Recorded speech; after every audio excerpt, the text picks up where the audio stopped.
This episode and every episode of the Beer Guys Radio Show is brought to you by Ironmonger Brewing. Visit Ironmonger at their tap room in Marietta, Georgia, or online at ironmongerbrewing.com.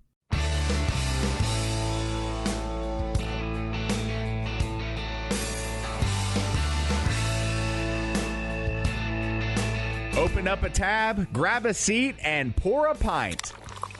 It's time for the Beer Guys Radio Show. You want free beer? Go to the brewery. Dedicated to the art, science, and enjoyment of craft beer. Yo, what's wrong with the beer we got? Now, here are your hosts, Tim Dennis and Brian Hewitt.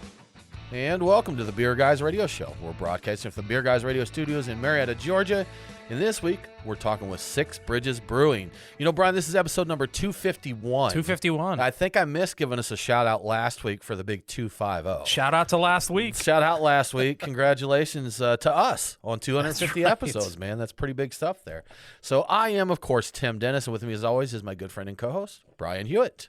Hey, Tim. So joining us today, we have Clay Gridley, the COO of Six Bridges Brewing, and we're going to talk about their second anniversary, which is coming up, the brewery's expansion plans, collaborations, and maybe bears on unicycles. Clay, thanks for joining us. Thanks for having me. Absolutely, man. We just actually cracked into one of your beers. We're starting with a little golden ale, Shelby. Yeah. So sipping on that, enjoying those. It's always good to start off. We've actually, Clay, we watched you do the lineup of what we're going to drink here. You put them in order of this is how we need to drink those. So we're looking forward to tasting through the rainbow here. Yeah, it's an impressive assortment of beers. It takes up, I'd say, about a fifth or a fourth of the table. Yeah, which is there's respectable. There's a good percentage of real estate taken up by beer right now, which is one of my favorite things to see. That's actually. right. So that's good. So Clay, how's your week going, man? How is everything? That's great. Good. Yeah. Any good beers, exciting events, or anything for you? So we're packaging it on Friday. Okay. Let's see. Actually, packaging two of them. It's another barrel-aged stout that has organic cocoa nibs. Let's see, some local coffee from Peach Roasters in Johns Creek, and then some Madagascar vanilla, some of my favorite right there. It's super smooth right now, called Velvet Bow Tie.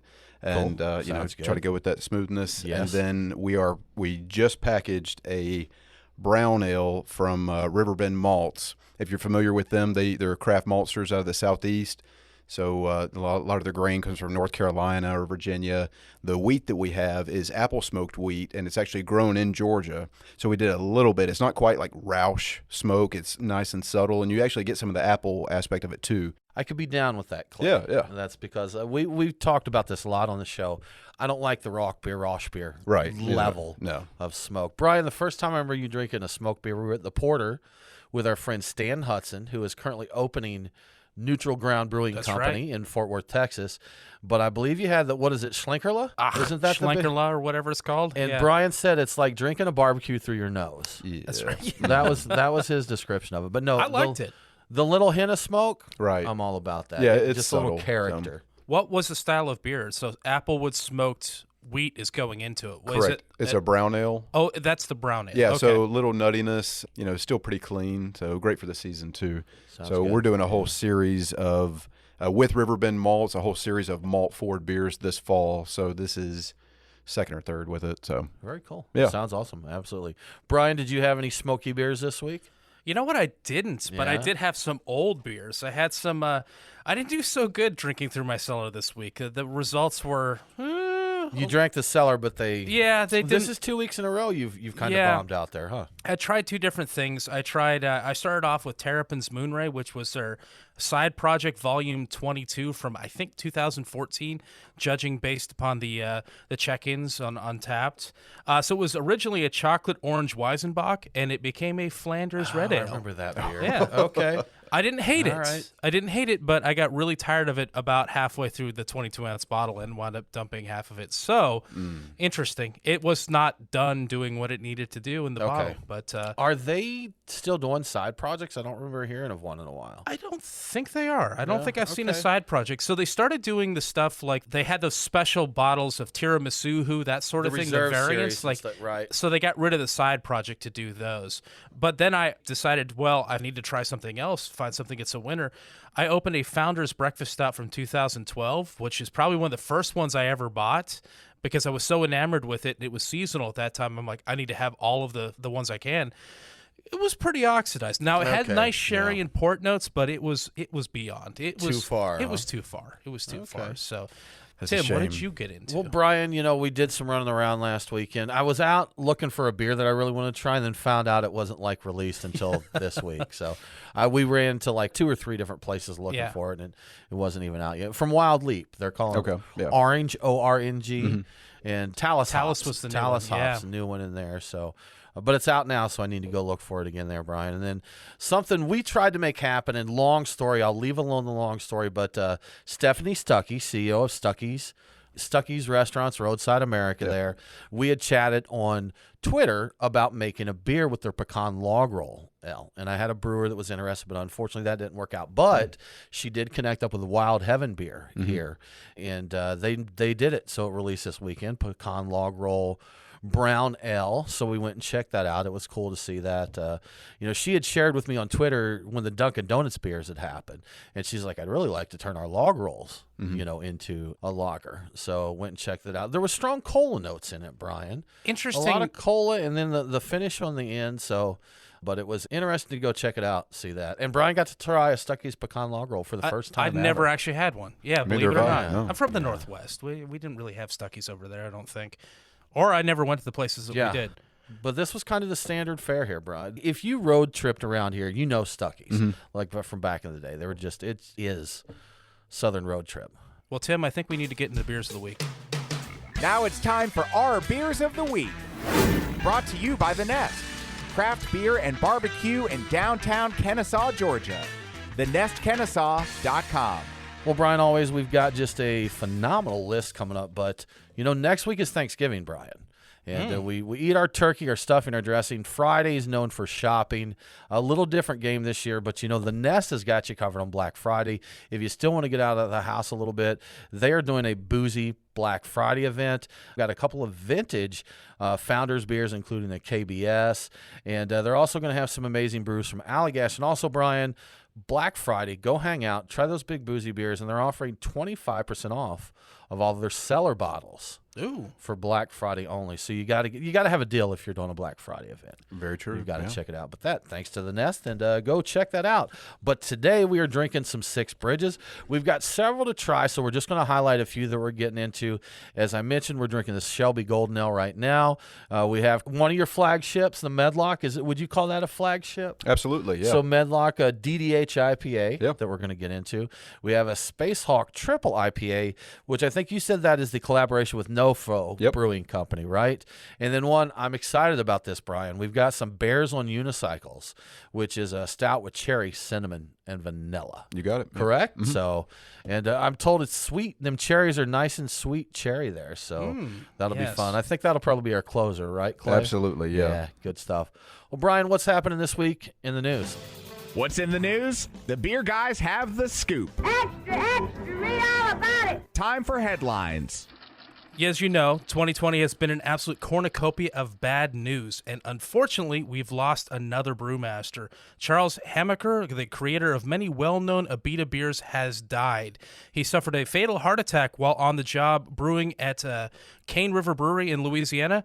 While he's brewed all over the world, he also built breweries all over the world, including Hong Kong, Ireland, and Mexico. He's best known for Abita's favorites like Turbo Dog, Purple Haze, and Andy Gator, which he created decades ago during his tenure there back in 80s and 90s. He was just 59, Tim. Yeah. And those beers you mentioned, man, that brought a lot of people into craft beer, those old, those Abita beers. That was standard fare there for a good time. Back in the pint night days, I had the frosted purple Haze that I used for everything. So that's, really. Man, he'll be missed. Amusing news from VinePair. Rudy Giuliani and the notorious Four Seasons press conference was lampooned by a new beer by an Irish brewery named Rascals Brewing Company. The name of the beer is Four Saisons Total Landscaping Beer and is said to be a limited release farmhouse ale that was brewed with, quote, sour grapes. The can shows a cartoon of Rudy Giuliani at the podium hiding behind a book titled Politics for Dummies, with a banner overhead saying, "Make America Rake Again." They're taking a lot of jabs there, aren't they, yeah. Brian? I'd Yes. drink the beer. I'd like to try it. It'd be fun. But you have to be in Ireland. Yeah. Well, you're listening to the Beer Guys Radio Show. We do need to take a break, but we'll be back very soon with more from Six Bridges Brewing.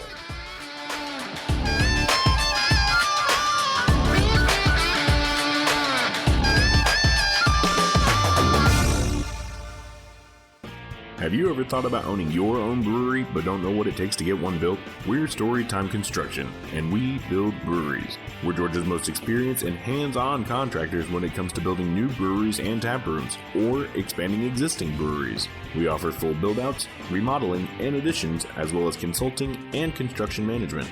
Give us a call at 770-733-4343. Storytime Construction. We build breweries. Craft beer forged with a reverence for tradition and new styles that start a revolution. Ironmonger Brewing. The brewers at Ironmonger Brewing pride themselves at being masters of barrel-aged, hoppy, and sour beers. They invite you to their tap room in Marietta, Georgia to taste and see. Also visit their barrel room for an intimate drinking experience with great live entertainment. Keep up to date on all things Ironmonger by liking them on Facebook.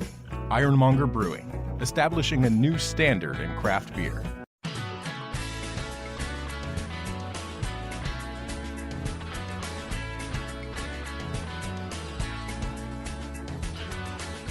Follow the Beer Guys on Facebook, Twitter, and Instagram. To be the man, you gotta beat the man. Woo! Now, back to the Beer Guys Radio Show. Welcome back to the Beer Guys Radio Show. Remember, all episodes are available on demand, so if you missed the broadcast, get the podcast. Beer Guys Radio is available on all popular and unpopular podcasting apps. Now let's get back to Six Bridges Brewing. Six Bridges Brewing, Johns Creek, Georgia. How long has Johns Creek been a thing? 2008 is when they incorporated. 2008. Has it been that long now? Yeah. Because they were part of just Alpharetta, Georgia before unincorporated that? Fulton. Unincorporated Fulton County. So Johns Creek. We had a few others in that area. Milton, Georgia is another one that area decided it needed to be its own thing. But Johns Creek, Georgia, home of Six Bridges Brewing. We have Clay Gridley here with us, enjoying and sharing some beers. Clay, you know what? Since we just opened this one up, we're going to start out talking about your Sour Continuum series of beers. Sure. Which is your fruited sours, and we currently have key lime that we're enjoying today. And you said real key lime juice in this, right? Yeah, No absolutely. No fakery. Right. So a little bit of lactose in that. So very tasty. Now, you said you thought this one for your palate is a little sour, right? Yeah, that key lime juice is really potent. So, yeah, to me it is. But, all of it's real stuff, real key lime juice. We actually dry hop it with graham crackers. Okay. And then, the milk sugar, as you mentioned, and then Madagascar vanilla with this one as well. So we try to get the whole pie in the can with it. It's good. You dry cracker it then? Dry cracker. It's dry crack, yeah. But it's the Sour Continuum. It's a series. You have a few you do. One we really enjoy is the pink guava. Yeah. Sour Continuum, just really delicious. And we were talking a little bit at commercial. We came over when you were just opening the brewery. I think maybe a soft opener preview. You guys might have been the first ones through the door, actually. How about it, man? Somebody Gotta came there, in right? accidentally, but you guys were the first intentionally. So there we go, man. Yeah. Good stuff. I actually gotta think that we were. finger yes. on the pulse, Brian. That's what we right. got to do. But that was one of your first kind of your debut Yeah. of that. And at the time, you weren't planning on rebrewing beers. It was going to be fresh and new all the time, correct? yeah, naive. So, It happens, but I mean, was it, hey, this is popular, we need to keep this going? What made you kind of change directions with that? definitely demand. Yeah. Distro kind of pushes you in certain directions as sure. well. So there's that. Right. Yeah, good point. I could see that. If you're doing distribution, They like predictability. Like, Yeah. Right. this beer sold well. We would like more of it to Right. sell well in the future. And also, they're not all winners. So, if you're just making a new one every time and you miss a few times, people might not like that. So, yeah, when you get something that sticks like that, stick with it. Sure, So, absolutely, man. Yeah, delicious beer. Your sourness level, in my opinion, nice tartness, and the fruit backs it up, but it's not something it's not overly sour and it's not overly fruited. It's got everything there. It's not a smoothie. It's Which a is, balanced yeah. dance, Brian. A Is what balanced it dance. is there. Yeah. Yeah. What are we seeing now, and what can we expect to come from that series in the future? Sure. So we have 3 with our core lineup that we rotate through. Guava goes through springtime and then summer. And whenever key lime's harvest, which was a little late this year, We roll out the key lime version of it, and then over wintertime we do a blueberry version, which is really cool. It's like I was mentioning earlier, sours kind of drop off during the cooler weather. Maybe not so much drop off, but in the summertime they're insanely popular. But we do the blueberry version over the wintertime, and it's got a nice purple hue to it, so I think it goes well for the colder weather. The color, the flavors of the colder months and stout season. Right. Just in time for stout season. Yeah, Good exactly. Stuff. Yeah, you need a sour stout, right? So sour milk stout. We have a couple totes that are filled with some sour stout. It was off the mark, so we said, hey, throw it in some totes, get some Brett and PDO and all that, and it's been there for about 12 months, and I haven't cracked it open. I don't know, it might be like Frankenstein in there or something when you open it up and it just takes over, so we'll see. That's something you're rolling the dice there. You're right, like, hey, right. you know what? Before we put all this down the drain, let's see what we can do with it. I mean, you might as well if you have the space. Sure. I don't know what I'm going to do to actually open it because I do not want to introduce Brett or PDO or anything into our brewery right there. So it's like, do we have separate equipment and all this stuff? But I just need to educate myself. Probably talk with some other guys because I've talked to brewers that don't want lactobacillus in their brewery, and they say absolutely not. But we're quite comfy with it with our procedure and everything. But Brett and all that diastaticus positive stuff is a different animal in my opinion. So I'm still trying to figure out how I'm going to process it. Yeah, because they'll hang on and they'll stick around. Yeah, those will. They'll get into everything. Mm-hmm.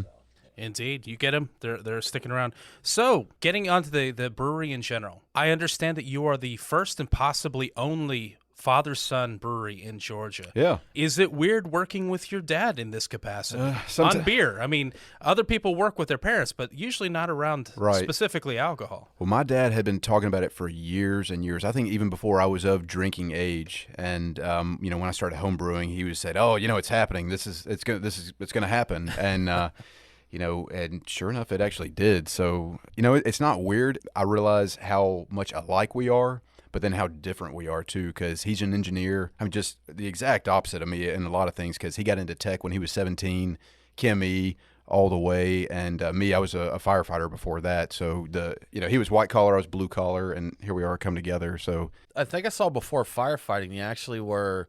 I think the phrase I saw was professional ski bum. Yeah. Is that right? Yep. Yeah. Went out to Colorado and just bummed around, hitting the slopes. Yeah, daily. and my haircut looked like a bird's nest. In fact, there might have been some eggs or something in there. So man, yeah. I need some pictures. We're gonna have it's to see terrible. that. See. Terrible. There's a reason I shaved my head. So. Well, that in my younger days, in my mid-teens, I lived outside of Syracuse, New York, and I was a New York skate punk. Okay. So yeah.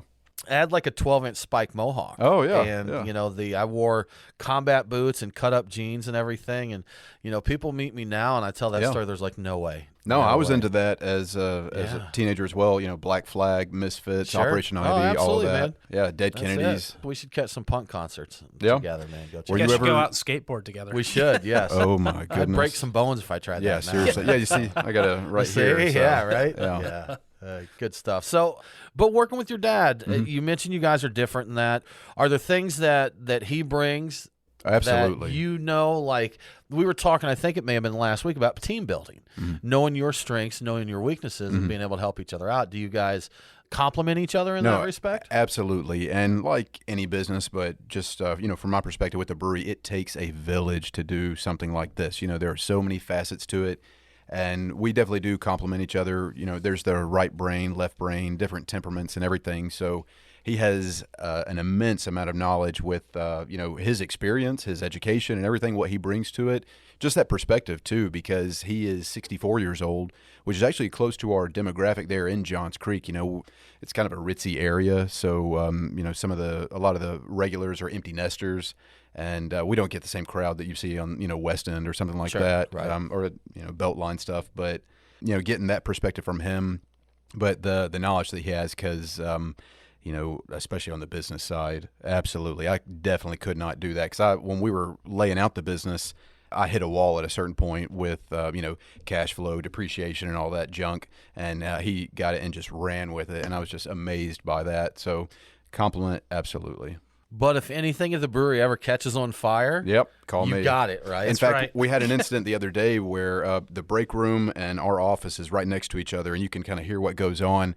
And I hear some glass break, I'm like, what was that? And like 5 seconds later, he goes, Clay, I need you. And I go in there, and he had sliced his wrist pretty good where it was actually a scofflaw tumbler that was on top of a microwave. He knocked it over, tried to catch it, but it broke right before that, and like literally right there, probably 3 or 4 centimeter cut, and had to wrap him up, take him to Emory across the street, and so it was good to have that, That's so scofflaw. I forgot. Yeah, that is so scofflaw. Yeah. I forgot that anytime there's, especially in Buckhead where I'm at, anytime there's any kind of a medical emergency, the fire department's there, which I always thought was interesting. So you guys do They're more than just put EMTs, out man. fire. First responders, they get there, sure enough. Yeah. And at least 70% of what the fire service does is all medical. That's what really pays the bills and justifies the job, really. And then fires are probably 5%. 10%, that's about it. More medical, taking care of things. Have you ever had to get a cat out of a tree? I tell you what, I've always told people I've never seen a dead cat in a tree. Okay. And I say, I'm sorry to put it that way, but the cat will come down. It's They'll not going to get die down. up there. Right. Yeah. So. You don't need to call us. It'll figure things out. Somebody called one time because their drone was stuck up in a tree, and they said, "Can you bring your ladder truck over there across that field?" And I said, "No, we can't do that. Sorry." Yeah. But look, we can invoice you for it. Do you want to talk numbers here? Do you want to see what this will cost you? Yeah. Good stuff. Well, you're listening to the Beer Guys Radio Show. We do need to take another break here, but we'll be back very soon with more from Clay at Six Bridges Brewing.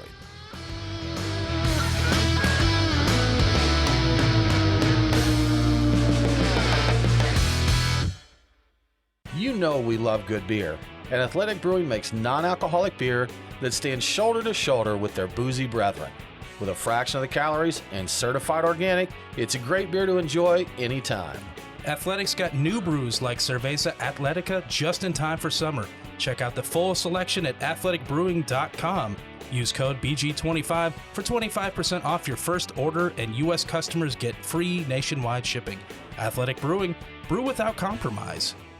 It's Brian and Tim, the Beer Guys. If you're like us, no lunch or dinner is complete without a pint or two of craft beer. Which is why Truck and Tap in downtown Woodstock, Alpharetta, and Duluth are always on our list. Tim, why do they call it Truck and Tap? Well, the tap part is easy, Brian. They've got 18 of them. As for the truck part, that's where it gets interesting. Truck and Tap features your favorite Atlanta area food trucks, so you're getting a different menu every day. Truck and Tap in downtown Woodstock, Alpharetta, and Duluth. Truckandtap.com. Let them know that the Beer Guys sent you.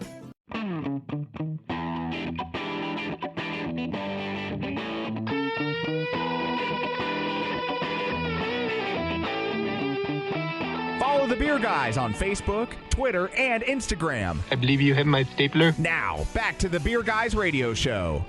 Welcome back to the Beer Guys Radio Show. I want to give a quick shout out to one of our great radio affiliates, Real Talk 93.3 FM in Tallahassee, Florida. Catch Beer Guys Radio on Real Talk 93.3 every Saturday at 5 p.m. Now let's get back to Six Bridges Brewing.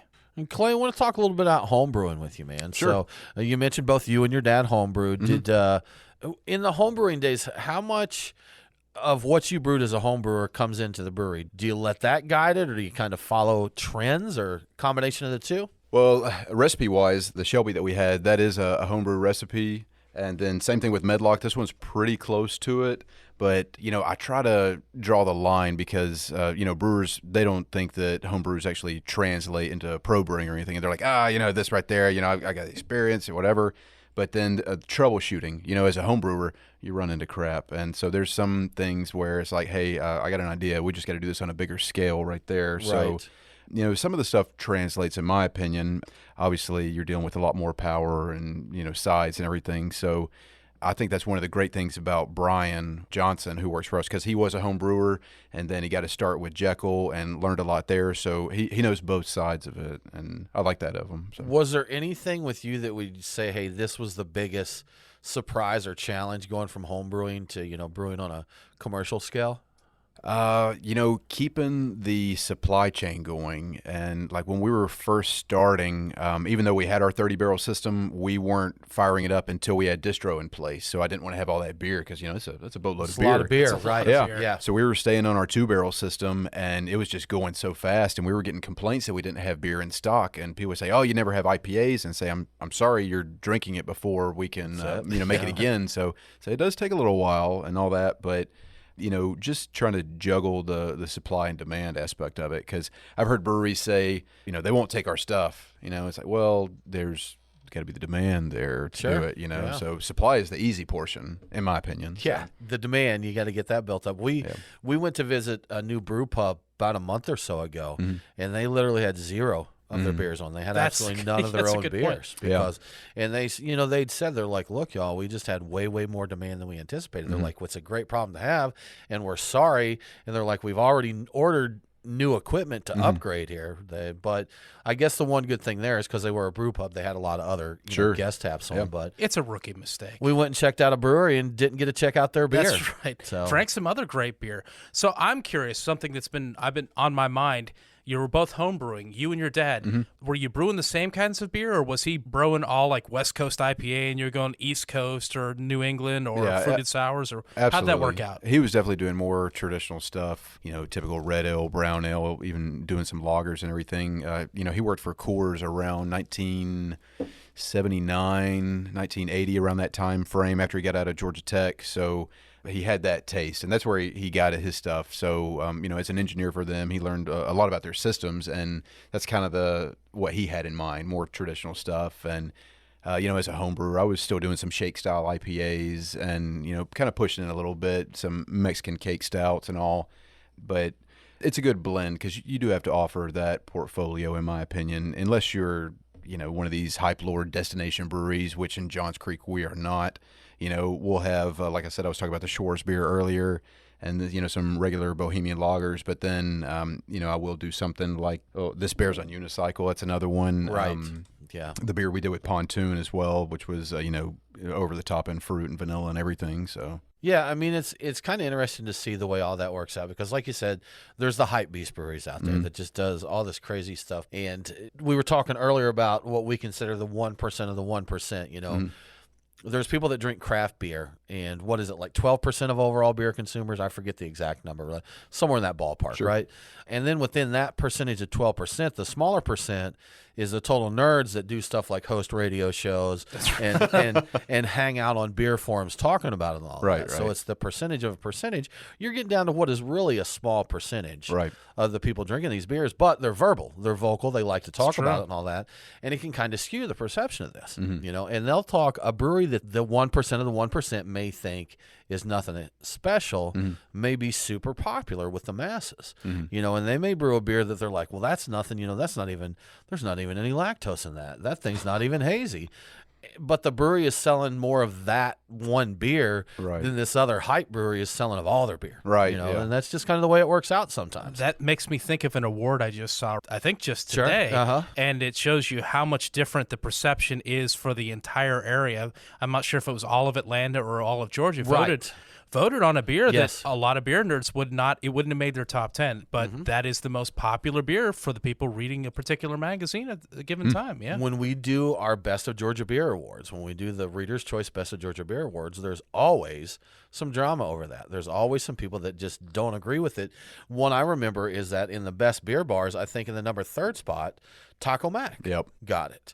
Now, the 1% of the 1% are never going to choose Taco Mac. Right. But when you look at the masses, just the appeal that Taco Mac has to all of those people, it's still in the running there. And then what was it? This was just a month or so ago where literally back-to-back days or one day Taco Mac was voted like, bottom 10 of worst, beer restaurants and yada, yada. Then literally the next day, number 1 on the da-da-da. It's that, man. See? Wow, they did that one pretty quick. I did. I saw that article you were talking. I forget exactly how it was worded, but they took it like noise and service response and all kinds of things, and Taco Mac did not fare well in that one. So surprise. But talking back, it's not a place that I normally search right now as my first go-to, but man, showing my age, 20 years ago, that was the destination, man. Right. They had everything there. I had the membership thing. I had the giant printed out list of all the beers, and I would go there looking for the new thing. They were kind of the gateway to craft beer back in the day. And for those not in Georgia or I guess the Southeast, they're kind of here. Taco Mac is a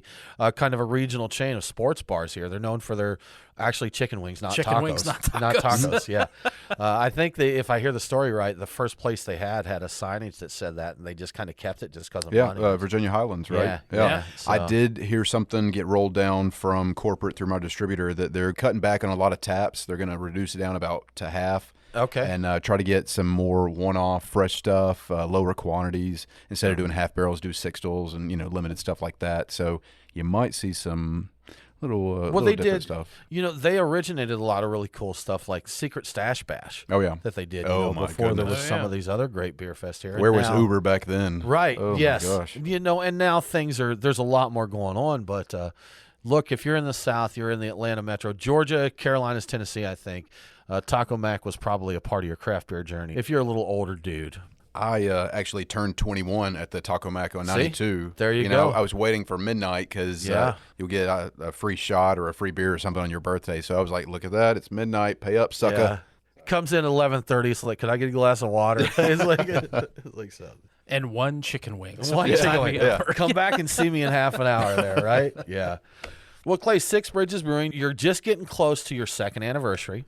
Opened late 2018. We've begun celebrations now, actually. That's right. You're doing like month long, right? Several, because you got to party a little different in 2020 than you did. Absolutely. Sensing a theme with that. I've seen that done by other breweries as well. I'm not complaining. No. So complaining tell at all. us about it, man. What's the month have in store for your celebrations? Sure. So we're trying to do 2 releases a week. One of those releases is Crack It Open, our barrels that we have right now. We have an array of whiskey, bourbon barrels, and so far they're at about 13 and a half months. So it wasn't a quick age right there. We did it the right way. And I've got one with us tonight. The first one that we did, Bears on Unicycles. Next week, in fact, we're bottling it tomorrow, is Velvet Bowtie. But yeah, a new barrel-aged one every week. And then whether it be a can release, on Black Friday, we're doing another IPA release called Peaceful Transition. Sit on that name right there.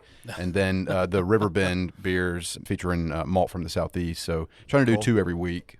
That's it. Have something new all the time there, yeah. Brian. Yep. New stouts, new malts. Riverbend is cool. There's a lot of craft malt stuff going on. Yeah, absolutely. That's pretty cool. And Riverbend's been on the show before with us. Okay, Matt. Out of Asheville. Yeah. In fact, I'm actually wearing their shirt. Wearing the shirt. I noticed that, yeah. They're doing some cool stuff. Absolutely. So it'd be cool to see what they come up with. We're listening to the Beer Guys Radio Show. We do need to take another break, but we're going to be back very soon with stouts and Six Bridges Brewing.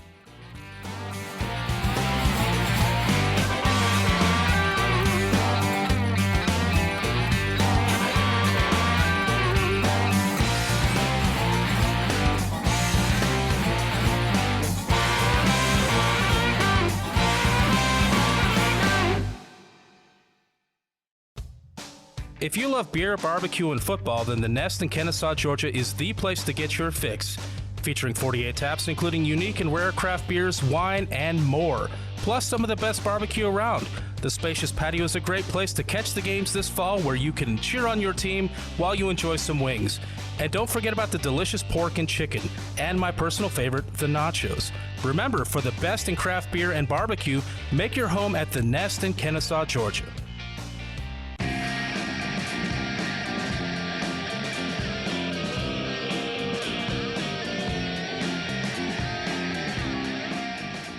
Follow the Beer Guys on Facebook, Twitter, and Instagram. Roger, Roger. What's our vector, Victor? Now, back to the Beer Guys Radio Show. Welcome back to the Beer Guys Radio Show. If you enjoy the show, please consider supporting us on Patreon. Just go to patreon.com/beerguys. Patrons get cool perks like Beer Guys swag and commercial-free episodes. Now let's get back to Six Bridges Brewing. Clay, I think we should use your method every show for how we drink through. Yeah. Because start off the first segment with, get your Golden Ale or your Lager. Yeah. Get your Crispy. Maybe a light sour as we go into the second. Third segment, let's ramp up to our IPAs. Let's get the hops there. In segment 4, Clay, we've started on the stouts. I've got your milk stout here with coconut silent accord.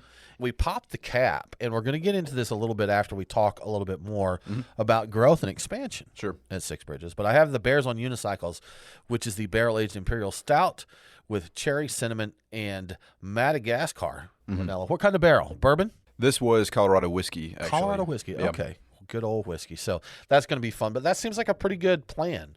It does, yeah. To drink through the show, though. I am on board with this plan, too. Okay. Good deal. Clay, growth expansion. 2 years in, popular. You're selling a lot of beer. People are drinking a lot of beer, having a good time. You're looking at some expansion at your current location and also eyeballing another location to expand to, correct? So can you tell us a little more about what's going on there? So we have been looking at doing some smaller tap rooms, a place where you could put a 5-barrel system and I'll say own premise. I don't like the own, I always thought it was on premise, but it's own premise, right? I thought it should be on as well. That's what I thought. Yeah. Agreed. I've always said it like that. But official here, we're changing it right now. Let's do it. Premise. Okay. That's on. Yeah. All So, right. Keeping it on site with that, something real small, kind of growing the brand, So we're looking at a couple places around the north side of Atlanta. I can't really talk about locations because we don't have any ink just yet, but I've looked at probably half a dozen different spots around trying to make it happen and to grow the brand because I really like the model. Where we're at right now, we've got a lot of space that we can grow into. We also have first right of refusal for the rest of the building too, so we can do all of our production there.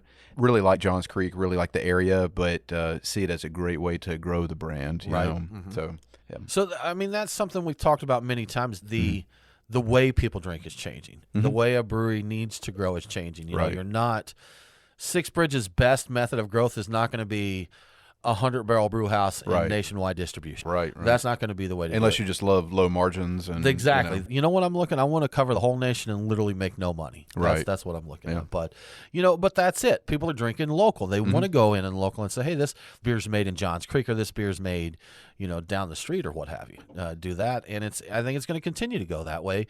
We're seeing, and I haven't traveled the country enough to know if it's like this the rest of the country, but here in the Atlanta metro, our suburban areas are seeing a lot of Main Street revitalization type of things. They definitely are, yeah. And so where I live in Woodstock, northern suburb of Atlanta, I've been out there, 16, 17 years now. But when I moved there, it was an old, these downtown Main Street areas were alive in the 50s and 60s. Right. 70s, 80s, 90s, and early 2000s, there was just nothing there. Right. You had maybe a business that hung on, but they're revitalizing them. We've got a brewery down there now. We've got Truck and Tap. One of our sponsors has a location there. We've got a taqueria. We've got a cigar bar. We've got a coffee house. We've got a very nice bottle shop is actually opening up in the area. Oh, that's right, yeah. You have a place Stout that does Brothers. just pies, too. We do. We have a pie bar place. there. We have Yes. an amphitheater, though, which is probably bigger, like a 3,000-seat amphitheater. And we're seeing projects like this all over where one of your neighbors that you've worked with a lot, Good Word Brewing, in Duluth, Georgia, same thing there. Right. Revitalize that, big courtyard breweries and that. So people are really going into this. A little more open air. It's like the malls of the 80s. Right. Now it's just revitalizing your Main Street, there in your backyard. So I think it's the right direction, honestly. Yeah. Main Street is the new mall. Wow. They need to throw some arcades in these Main Street They areas, do, man. yes. Oh, yeah.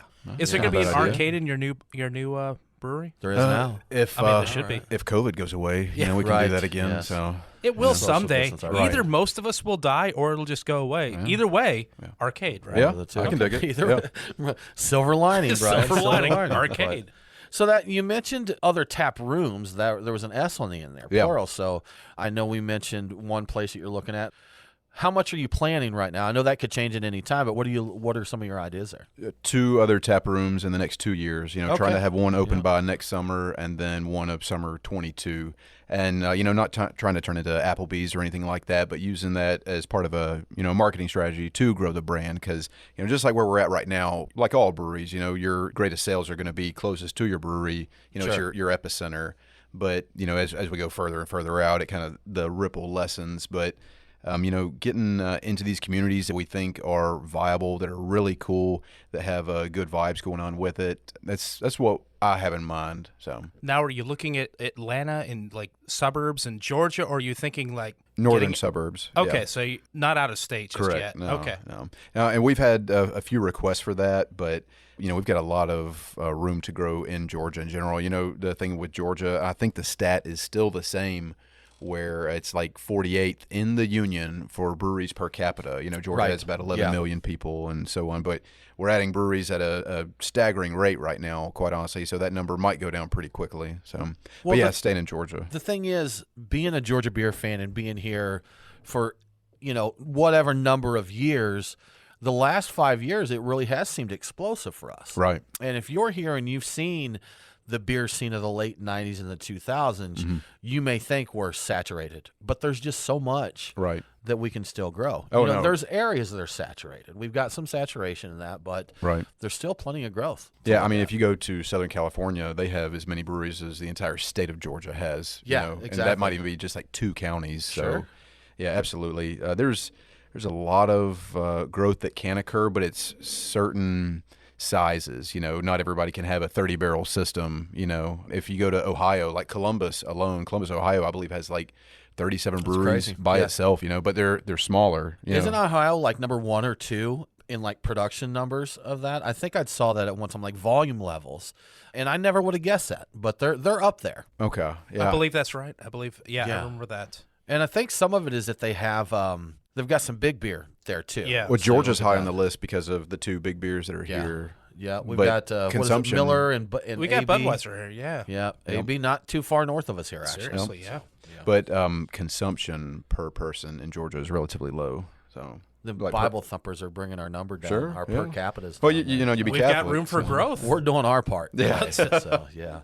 Clay, I tell you what, I don't want to dwell on it, but talk a little bit. I just sipped into your Bears on Unicycles, man, and this is just delicious. Wax dip bottle, which you don't see much of these anymore, but I love them. And you added a nice little touch of wax stamp of your logo on top of this. But tell us a little bit about this, man. Sure. What's the story? This was aged 13 months in Colorado whiskey barrels. It was pretty typical stout recipe where it's 2 different chocolate malts, some C20 oats, Maris Otter. 13 months with that. I believe it's around 12% alcohol with it. And after we let it age, we sent it back to the tank and blended it with tart cherries, I believe from Michigan, and then Ceylon cinnamon, true cinnamon, and then Madagascar vanilla. They wanted to do like a cherry crumb cake, and I was like, well, I don't know what I can do at this point now that it's it's been in barrels this long. So, but this is what I came up with, and it's the first of our the 4 stouts we're releasing for our 2nd anniversary. It's delicious. That's it's a really very well done cherry flavor. Like it is robust. very cherry. Yeah, for sure. Yes. Absolutely. Well, Clay, I tell you what, man, let's have a little fun here as we wrap things up. Next week is Thanksgiving, Turkey Day. So we want to know, with the relish tray, what Six Bridges beer am I going to drink with the relish tray? Relish tray. Oh man. I'm picking some olives there. I got a little broccoli and veggie dip, maybe. Let's see, and out of our core beers, whatever beer. What do you think we need to pair up with this? Man, I would give you a whole lineup, but you start with the relish right there. IPAs pair with so much, so I'd probably grab the Medlock to start it off like that. Going with Medlock? Okay. Yeah, if you have salt there, then you get the bitterness with it. There you go. You got to go turkey. Yeah, now we're setting down for the main course. We got our turkey dressing, cranberry, all of that. What are we pairing up with the main course? I know a lot of people would save stouts for the very end, but our stout's got a nice rich flavor, some coconut with it. Even the key lime would be good. The acidity to go towards that. You think the buttery that comes with turkeys and everything. So turkey typically, like if you put it on a sandwich, you get like a jam, like a tart jam. I actually think I may look more forward to the turkey sandwich after, like the full turkey dinner on the sandwich. Than that, so yeah. Dip in some of that sour. A little gravy dip there. There you go. Oh, you're dipping in the sour. I'm dipping in gravy. The sour beer. I'm going to sip the sour. And with me, it's the dressing. Yes, I like the dressing. Put it on there, man. Have a good time. Pumpkin pie, Clay. What am I having with my pumpkin pie? So I don't have pumpkin pie, so I would just say maybe a golden ale or anything. Go for a gold. That's not Sounds my thing. Good, man. So. Well, Clay, thanks so much for joining us, man. If people want to learn more about what's going on at Six Bridges Brewing, what's the best place to do that? SixBridgesBrewing.com, Instagram, Facebook. You can find us there. We're always posting something new, and come check out our tap room in Johns Creek. Awesome, man. Thank you so much for joining us. Thanks for having me. Appreciate it. Well, y'all, that about wraps it up for this episode of the Beer Guys Radio Show. We hope you all have a great week and an enjoyable Thanksgiving. Get plenty of turkey and dressing and good cold beers. For more craft beer info, follow us online. We are Beer Guys Radio on Facebook, Twitter, and Instagram. Thanks for tuning in. Have a great week, and don't forget to drink local. Cheers.